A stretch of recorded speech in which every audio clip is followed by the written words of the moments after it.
देखो भाई, बोला जाता है कि अगर किसी एग्जाम की तैयारी करनी है ना, तो पहला उसका सिलेबस अच्छे से कर लो। दूसरा, अगर आपको और अच्छे से जानना है तो उस एग्जाम के पीवाईक्यू देख लो। अगर ये दो चीजें आप बहुत अच्छे से कर लोगे तो आप लोग उस एग्जाम को अच्छे से जो है प्रिपरेशन कर सकते हो। यहाँ पर ये चीज मैंने आप लोग के लिए इस वीडियो में करके दी है। इस वीडियो में मैं आप लोग के साथ कंप्लीट सिलेबस डिस्कस करने वाला हूँ। एग्जाम पैटर्न हम सबको पता रहता है क्या है, ब्रीफ में डिस्कस करेंगे। हाई वेटेज सब्जेक्ट की बात करने वाले हैं और प्रीवियस ईयर की कट ऑफ क्या रही थी, जिससे आप बेहतर तरीके से जो है वो अपने एग्जाम को टारगेट कर सको। तो चलिए स्टार्ट करेंगे वीडियो को बिना किसी डिले के। सबसे पहले यहाँ पर बात करें सिलेक्शन प्रोसेस की, तो बहुत सिंपल है भाई। सबसे पहला सीबीटी 1 एग्जाम होता है, जो आप लोग का स्क्रीनिंग एग्जाम होता है। मेन जो फैक्टर रहता है वो सीबीटी 2 एग्जाम का रहता है। इसके बाद फाइनली आप लोग का डीवी होगा और मेडिकल टेस्ट के बाद जो है आप लोग की फाइनल कट ऑफ एक लगेगी। उसके बाद आप लोग की जो है यहाँ पर पोस्टिंग हो जाएगी, राइट। ट्रेनिंग वगैरह जो है आप लोग की वो दी जाएगी। सीबीटी 2 एग्जाम की अगर हम लोग बात करें तो यहाँ पर हमारे पास 150 क्वेश्चन टोटल रहेंगे।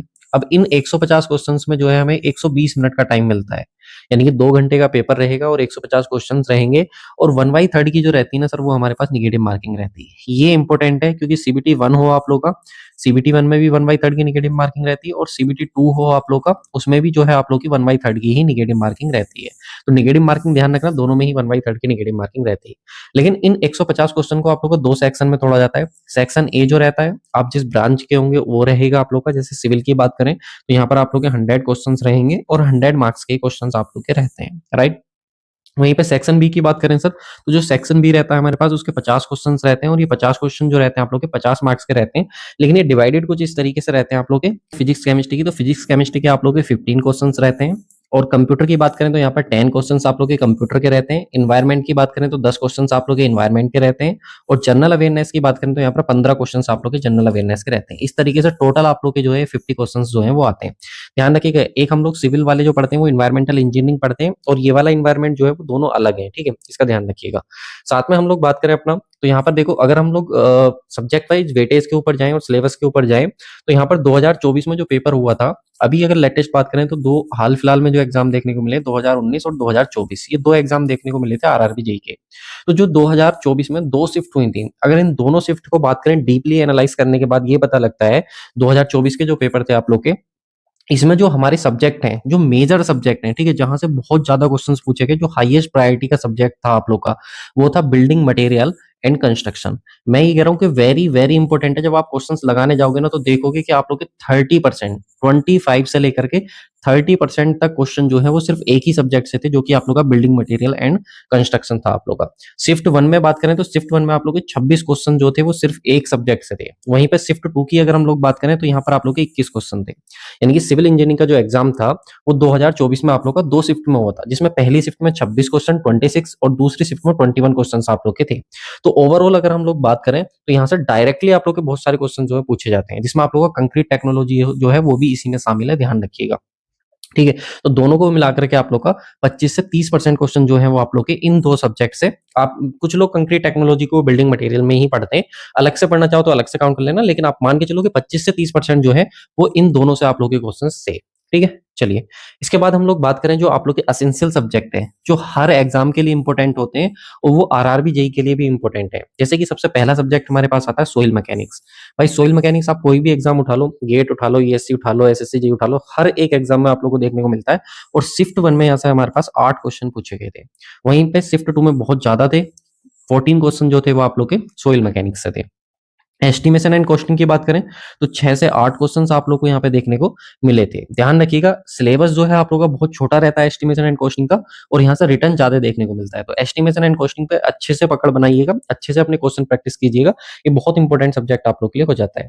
इसके बाद हम लोग बात करें स्ट्रेंथ ऑफ मटेरियल की, तो स्ट्रेंथ ऑफ मटेरियल से अप्रोक्स 6 क्वेश्चन जो थे वो हर शिफ्ट में आप लोग को देखने को मिले थे। तो यहाँ पर अगर मैं बात करूँ आप लोगों से, तो 3 सब्जेक्ट ये और 2 सब्जेक्ट आप लोग इनको काउंट कर सकते हो, बिल्डिंग मटेरियल एंड कंस्ट्रक्शन और कॉन्क्रीट टेक्नोलॉजी, और साथ में आप लोग का soil mechanics, estimation and costing और स्ट्रेंथ ऑफ मटेरियल। ये बहुत इंपॉर्टेंट सब्जेक्ट आप लोग के लिए हो जाते हैं।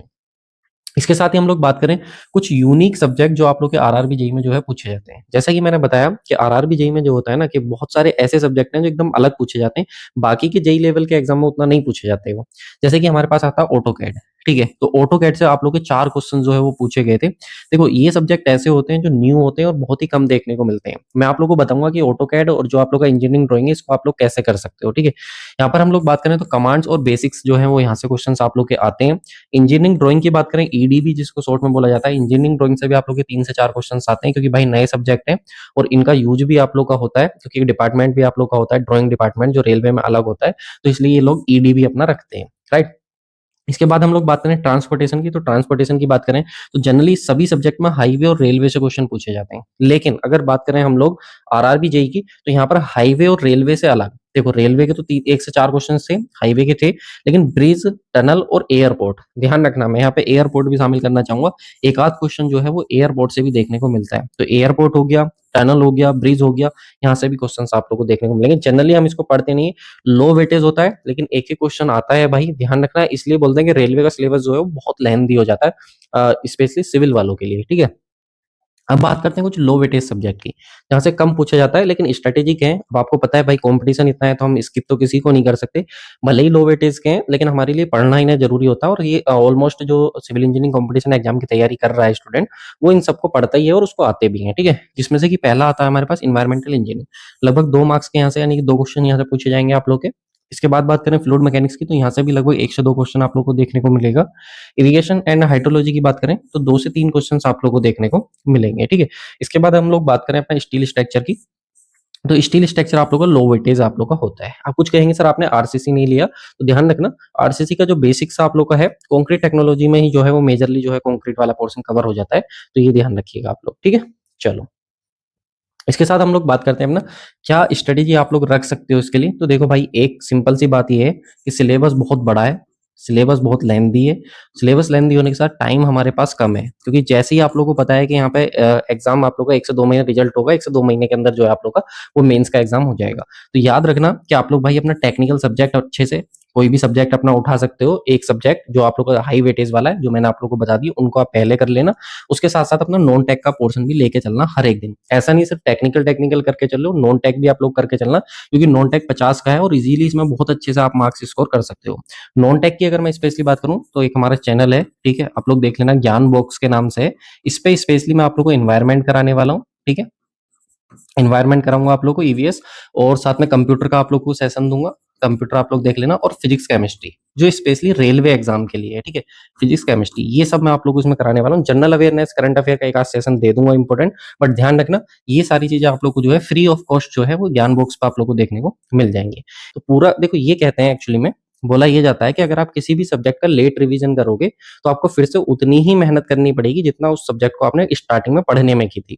तो इससे बचने के लिए हमको करना क्या होता है, शॉर्ट नोट्स अपने बनाने होते हैं। अगर आपके पास शॉर्ट नोट्स हैं तो वेल एंड गुड, वरना आप खुद से बनाओगे तो ज्यादा अच्छा रहेगा। लेकिन अगर खुद से नहीं बना सकते हो, डिजिटल शॉर्ट नोट्स अगर आपको चाहिए और सिविल इंजीनियरिंग के स्टूडेंट हो, तो मैं आप लोग को बता दूंगा कैसे मिल जाएंगे ये सब। तो ध्यान रखना ये बहुत इंपॉर्टेंट हो जाते हैं, और वन लाइनर फॉर्म में आप लोग जो है इनको लिख सकते हो, जो चीजें आप लोग को नहीं लगे उनमें एड ऑन कर सकते हो। इन सारी चीजों का ध्यान रखना है।